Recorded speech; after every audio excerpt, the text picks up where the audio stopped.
इससे पहले वाला जो फर्स्ट वीडियो था जिसमें हमने एक्सप्लेनेशन पार्ट 1 बनाया था, उसमें आपको मैंने सूर्यमणि और उससे रिलेटेड जो भी इन्फॉर्मेशन थी हमारी बुक के अकॉर्डिंग वो हमने आपसे शेयर की थी। बट ये जो वीडियो है आपका ये लेसन नंबर 20 से ही रिलेटेड है, बट चूँकि इसमें एक और पार्ट लिया गया जिसमें एक अनदर स्टेट को आपको एक्सप्लेन करना था, दैट इज़ मिज़ोरम। तो ये उससे रिलेटेड है, इसलिए मैंने इसको आपको एक्सप्लेनेशन पार्ट 2 के रूप में आपके सामने लेकर आ रही हूँ। तो उम्मीद है कि ये भी आपको उससे कनेक्टेड है तो समझ में आएगा, थोड़ा सा डिफरेंट भी है तो और मज़ा आएगा आपको। तो चलिए हम लोग शुरू करते हैं अपना वीडियो, अ, जिसमें स्टार्टिंग है lottery for farming in Mizoram. Mizoram हमारा नॉर्थ ईस्ट स्टेट है, जो इंडिया के नॉर्थ में जितने भी स्टेट्स हैं उसमें एक मिज़ोरम है। और उसके बारे में आपको ये इन्फॉर्मेशन है, थोड़ी सी जानकारी दी गई है कि देखिए वहाँ पर भी किस तरीके से फार्मिंग की जाती है। इससे पहले वाला जो पार्ट था उसमें आपने फॉरेस्ट के बारे में पढ़ा था, अब इसमें हम थोड़ा सा फार्मिंग के बारे में जानते हैं। Okay. Ding ding, soon as the school bell rang, Lamte Dingy Ma picked their bags and hurried home. On the way, they stopped to drink water from a stream in a cup made up of bamboo, which was kept there. Today, not only children, even Saima sir was in hurry to get back. Today, there would be a special meeting of village council, panchayat. At the meeting, there would be a lottery to decide which family will get how much land for farming. The land belongs to the whole village, not to separate people, so they take turns to do farming on different parts of land. So अब बच्चों ये जो paragraph है ये एकदम जब आप पढ़ रहे हैं तो आपको समझ में आएगा कि यहाँ पर जो मिजोरम के जितने भी विलेजेस हैं उनमें वहाँ की जो ज़मीन है किसी भी एक आदमी की नहीं होती है, वहाँ की ज़मीन विलेज की होती है और हर साल उस फार्मिंग उस लैंड को उस ज़मीन को लोगों को फार्मिंग करने के लिए दिया जाता है बारी बारी से। उसी के लिए आज जो है साइमा सर भी जल्दी से आ रहे हैं और वहाँ एक विलेज काउंसिल होती है, means it's a type of local language जिसको पंचायत भी कहते हैं, वो ये काम सबके सामने करती हैं।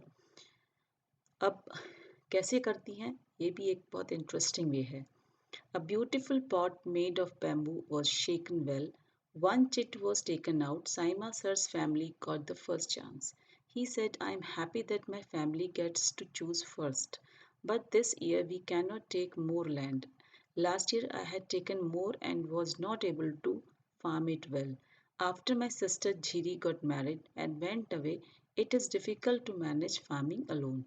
अब उस वहाँ पर जो है एक सुंदर सा पॉट बैम्बू का बना हुआ बांस का बना हुआ निकाला गया और उसको जब शेक किया गया उसमें से पहली चिट साइमा सर के नाम की निकली। उन्होंने कहा मैं बहुत खुश हूँ, लेकिन मैं इतना ज़्यादा लैंड इस बार नहीं ले सकता हूँ। क्यों? क्योंकि पिछली बार भी मुझे जो लैंड मिला था उसको मैंने अच्छे से नहीं किया, क्योंकि मेरी सिस्टर झीरी की वहाँ शादी हो चुकी है और वो यहाँ से चली गई है, तो अब मुझे मैनेज करना बहुत मुश्किल हो जाता है। ये जो पैराग्राफ है ये शो करता है कि वहाँ पर लेडीज़ हम मेन के इक्विवेलेंट फार्मिंग में हेल्प करती हैं, ये शो करता है। दूसरी एक चीज़ है कि देखिए कितने अच्छे तरीके से उन्होंने ये एक्सेप्ट किया कि वो ये काम नहीं कर पा रहे हैं अच्छे से, तो ये किसी और को दिया जाए।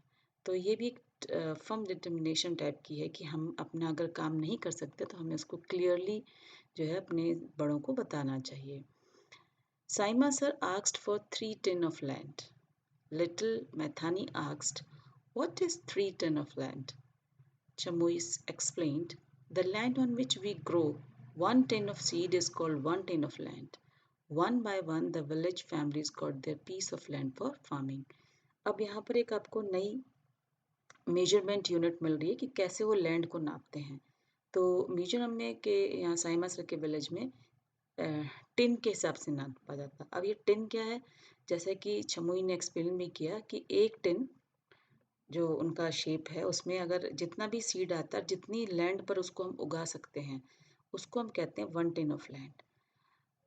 तो सर ने 3 tin ऑफ लैंड की डिमांड की कि मुझे सिर्फ इतना ही चाहिए। अब मैं यहाँ आपको एक चीज़ एक्सप्लेन करना चाहूँगी कि जैसे यहाँ पर यहाँ मिज़ोरम में 3 टिन ऑफ लैंड या टिन ऑफ लैंड एक लोकल मेजरमेंट यूनिट है। ये इंटरनेशनल लेवल पर नहीं पाई जाती है। जैसे हमारे यहाँ अगर आप यूपी में, उत्तर प्रदेश में देखेंगे तो आपको कट्ठा मिलेगा, आपको मीटर मिलेगा, आपको स्क्वायर फीट मिलेगी और आपको बीघा मिलेगा सुनने के लिए। तो यहाँ ये लोकल हमारी मेजरमेंट यूनिट्स होती हैं और इंटरनेशनल लेवल पर जो है वो हम स्क्वायर मीटर और स्क्वायर हेक्टेयर में इसका ना जो है मेजरमेंट लेते हैं। ठीक है बच्चों, तो 3 टिन ऑफ लैंड से आप कंफ्यूज नहीं होंगे, वहाँ का लोकल मेजरमेंट यूनिट है। अब वहाँ एक बहुत ही मज़ेदार फार्मिंग है, jhum farming. Jhum as the name is denoting you means it's a type of dancing, means you cannot dance on a single place, in a stationary place. You have to move from one place to another. So in this way I explain this term to my students that jhoom farming is like झूमते हुए, dance करते हुए farming करना. So it is very interesting. Yes, of course, as the name suggests you, it is very interesting. After cutting one crop, the land is left as it is for some years. Nothing is grown there. मतलब वहाँ पर एक crop उगाने के बाद उस जगह को छोड़ दिया जाता है कुछ सालों के लिए, वहाँ कुछ नहीं उगाया जाता.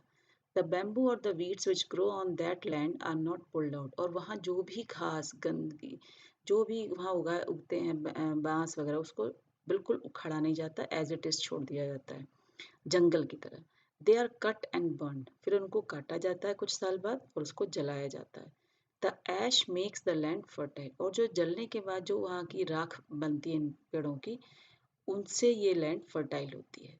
While burning care is taken so that the air fire does not spread to the other parts of the forest.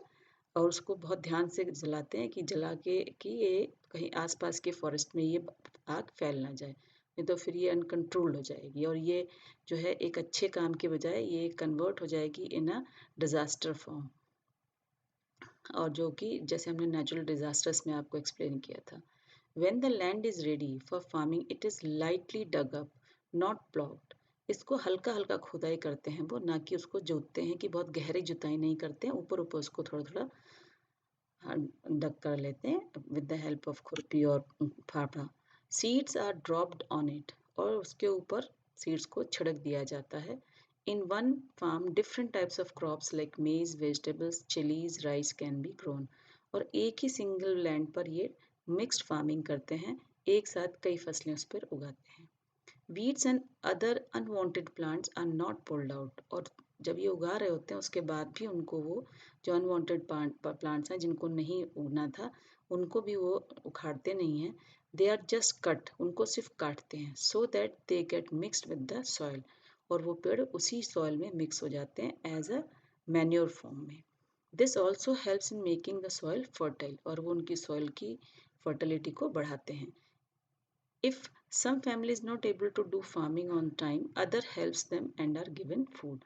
और अगर कोई फैमिली में कोई प्रॉब्लम है, नहीं उगा सकते हैं, तो उनको हेल्प करते हैं और उनको खाना पीना सब आपस में विलेज वाले लोग एक दूसरे को देते हैं. हेल्पिंग एटीट्यूड यहाँ पर आपको देखने को मिला है कि ऐसा नहीं कि वो सिंगल फैमिली है, the whole village is like a one family. जैसे हमने बाजरा क्रॉप में पढ़ा था कि पूरी कम्युनिटी एक साथ सेलिब्रेट करती थी जब वो क्रॉप्स को काटते थे. सेम यहाँ पर भी आपको देखने के लिए मिल रहा है. The main crop here is rice. Mizoram की मेन क्रॉप राइस है. After it is cut it is difficult to take it home. There are no roads, only hilly paths. People have to carry the crops on their backs. This takes many weeks. और चूंकि वहाँ पर बहुत अच्छी सड़कें भी हैं नहीं, जब ये लिखा गया लेसन तब वहाँ पर तो और प्रॉब्लम रही होगी, अब तो फिर भी चेंजेस आए हैं.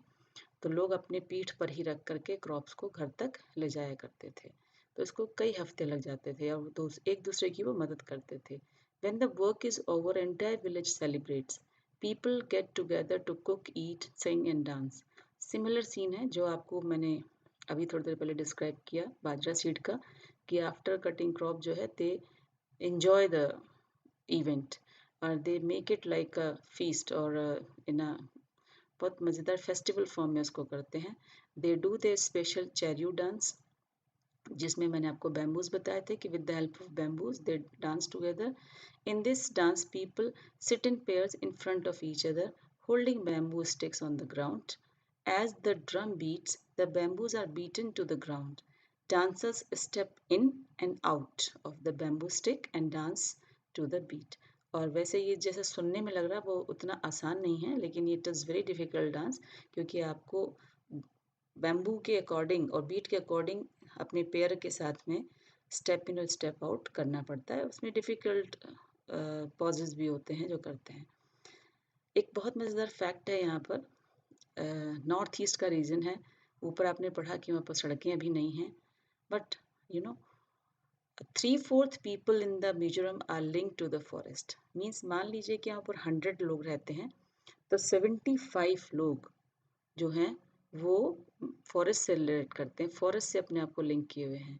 Life is difficult but almost all children go to school.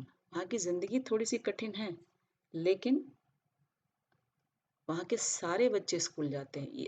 ये कितनी अच्छी बात है. जबकि हमारे यहाँ जैसे आप नॉर्थ में हमारे यहाँ देख रहे हैं, प्लेन है हमारा नॉर्थन एरिया उत्तर प्रदेश, यहाँ पर इतनी फैसिलिटी होने के बाद भी अभी तक 10-15% बच्चे ऐसे हैं जो स्कूल नहीं जा रहे हैं. तो ये हमारी डेवलपमेंट के लिए, हमारे आगे की ग्रोथ के लिए, कंट्री के लिए अच्छा साइन नहीं है. बच्चों को स्कूल जाना चाहिए. अगर वो पढ़ेंगे लिखेंगे तभी तो आगे बढ़ेंगे. So you can see some of them here are playing, blowing their leaf whistles. You too have made many such whistles, haven't you? So they are enjoying their uh, education also. So बच्चों, हमें भी अपने आसपास के लोग अगर कोई नहीं पढ़ने जा रहा तो उसको आप ज़रूर स्कूल जाने के लिए मोटिवेट कीजिए. उनके पेरेंट्स से कहिए कि बच्चों को स्कूल भेजिए, सो दैट आपका भी अपलिफ्टमेंट हो, आपका भी डेवलपमेंट हो, हमारे प्रदेश का हो और कंट्री का हो और साथ साथ पूरे विश्व का हो. So thank you very much for watching this video. If you like it, share it and subscribe this channel. Thanks once again.